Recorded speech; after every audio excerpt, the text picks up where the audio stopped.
Hello everybody, Brad Johnson here. I have another exciting New Earth Teachings Q&A video that features Adronis, and Adronis is going to come through and talk about the Fae and the Faerie Realm.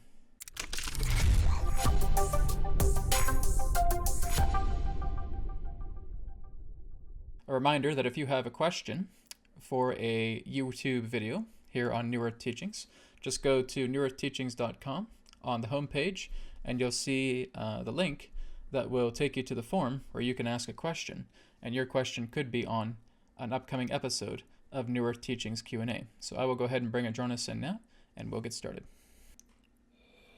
We are here. At this time, we bid you greetings, and thank you very much for the opportunity of this interaction today. I am Adronis of Sirius, sending love, appreciation, and gratitude to all who are tuning in to this broadcast through your internet collective consciousness. We have been asked to share some insight pertaining to the Fae and the Faerie Realm. Now, is it true that the Fae do work with humans on occasion? It all depends upon the human being, really. There are those in that sense that are very happy to work with humans because there is a rapport there. There is a relationship.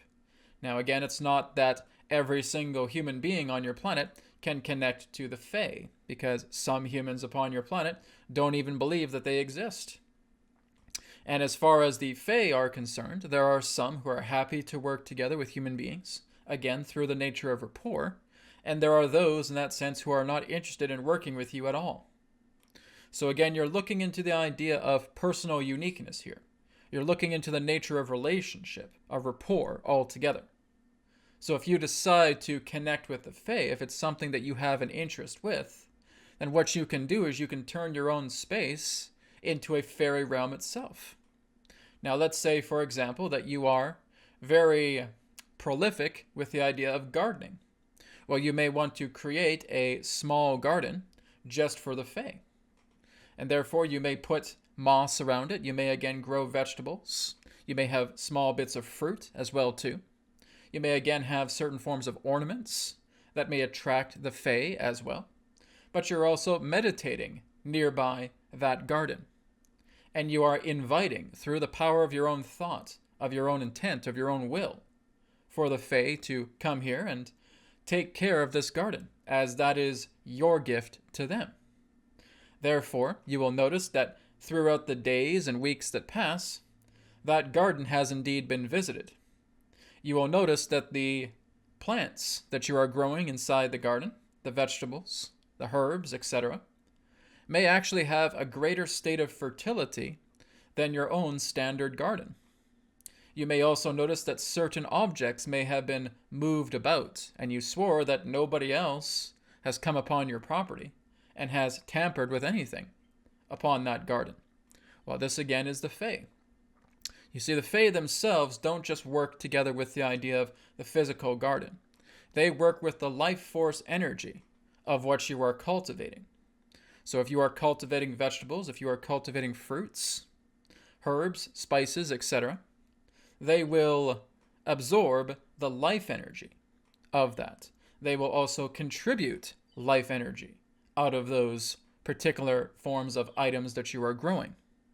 So it is not them in the idea of harvesting onions or harvesting potatoes or anything of that nature. No, you may be growing those things, but they are again just taking very small amounts of life force energy in regards to the state of their consumption. They will also take life force energy from their own realm and bring it into yours.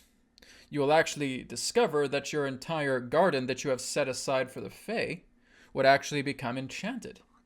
You actually have fairy energy. You have life force energy directly from the Fae upon your garden. And you can tell by the way that your fruits, vegetables, etc. are being grown. You may notice again that they have a lot more depth to themselves. There is a greater form of health, a greater form of, shall we say, pigmentation relating to the particular forms of plants that you are growing as well. So yes, they can become a part of your realm. You can also, in that sense, ask for them to become amplifiers to helping you with states of manifestation.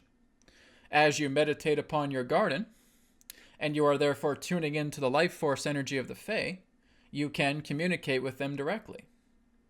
Now again, this is all just one example. There are many examples about how the Fae can come through, because the Fae represent a variety of different types of beings within that particular Fae dimension. Yes, you have fairies. Yes, you have pixies. Yes, you have elves. Yes, you have small folk. Yes, you have gnomes. You have all of these different types of beings that you can connect with, work together with. It all depends in regards to the rapport that you have. But they are amongst your planet just as common as you are able to go to and fro around your planet. They can open up their dimensional doorways anywhere they wish. So again, with your backyard, with you having a Fae garden, you can therefore attract Fae because you are putting that intention to share a space with them.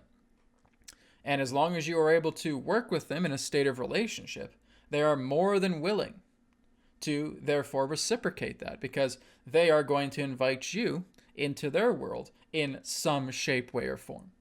In fact, many of you may dream of the Fae, and that you go into their world and you notice that their world is very, very different from the world that you are a part of. It's not to say that your world isn't beautiful in its own way, but the fairy world, as it were, is very, very different. Everything is animated, pertaining to the feeling of it being very much alive. You have moving trees, you have moving vegetation, you have energy abundant. It is the idea that the potency of life force is so grand that as soon as you step into this space, you feel like you've entered a state of heaven. So again, it all depends upon the person. It all depends upon the rapport and the relationship and the varieties of Fae that you want to connect with. But yes, the Fae have always been working together with the humans. Ever since humanity came upon this planet, the Fae have associated together with humanity. Because they exist in their own dimensional Earth, you exist within your own. Their Earth, their own fairy land in that particular way, contains a very strong potency of life force energy that you would commonly refer to as magic. And so there is a great deal of lightness relating to their dimension. If you were to enter into their dimension and you were to learn about how to cultivate manifestations through their realm, you would notice that you would be able to manifest things instantly. The Fae are able to do this. They are able to manifest whatever it is they desire. Wherever they do come upon your dimension, they realize that the life force energy is not as potent. And this is why many of them do not stay too long upon your Earth, in your dimension, because the dimension itself is a lot more heavier. It's a lot more dense. So it's very much like the idea of trying to walk underwater. Whereas when you go into the Fae, you're walking upon the surface. It's a much more easement to walk around, to travel. But when the Fae come here, they only decide to come here usually just for a short amount of time, because they are not used to the denseness that your physical Earth has. So when they do come through, it is only for a short transient amount of time. So this is what we can share pertaining to the Fae if you decide to connect with it. Connect with where you feel you are in resonance with. Who do you feel you would like to connect to? What is it about the Fae or fairy land that may interest you? Would you like to put together a garden? Would you like to put together a tapestry for the Fae? These are all options. We suggest you look into it a lot further. And yes, many of them are more than willing to work alongside you. Thank you very much for checking out the New Earth Teachings YouTube channel. Feel free to check out my websites, newearthteachings.com, healingcodecards.com, healingcodeshop.com. Go on to healingcodecards.com to grab your body deck and your mind deck, also available in digital versions as well. And of course, you can follow me on social media, on Facebook, on MeWe, and of course on Telegram as well. Thank you again for tuning in, and I'll speak to you again in the next video. Take care and show the way.